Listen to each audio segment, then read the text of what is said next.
Ils ont épargné aucune pièce. Tout est, vous pouvez le constater, tout est tagué du sol au plafond. Il y a quelques semaines, les anciens locataires illégaux de cet immeuble de 800 mètres carrés décident d'attaquer en justice la propriétaire des lieux pour expulsion illégale avant la fin de la trêve hivernale. Ils nous réclament des dommages et intérêts. Ils souhaitent donc récupérer leur squat, leur logement, et ils souhaitent également qu'on remette l'immeuble en l'état. Les voisins craignent de voir revenir ces squatteurs si la justice leur donne raison. Pendant près de 2 ans, on a eu un spectacle permanent. Il suffisait d'ouvrir la fenêtre pour avoir les gens qui dansaient, qui se baignaient dans des tenues d'Ève.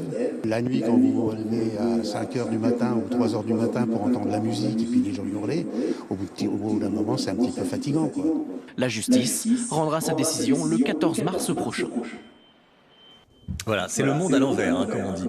C'est le monde à l'envers. Ce sont des squatteurs qui attaquent en justice la propriétaire de l'immeuble. Il y avait des messages politiques, on était avec la propriétaire en direct à 7h10. Elle décrivait des militants anarchistes contre la propriété. Un commentaire, Jérôme Begley ? D'abord, on voit bien que les lois ne protègent pas suffisamment la propriété en France. La propriété, c'est sacré. Moi, je dis toujours que les valeurs de la France, ça ne devrait pas être toujours liberté, égalité, fraternité, mais liberté, égalité, propriété, le respect du droit de propriété, c'est absolument essentiel.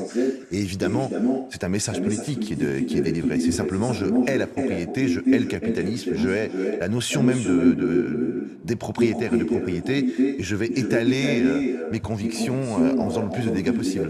Ça doit être sanctionné à tous égards. Ouais. Et on peut rappeler à certains adorateurs de Robespierre ou autres que c'est un acquis de la Révolution. Bien entendu. La propriété.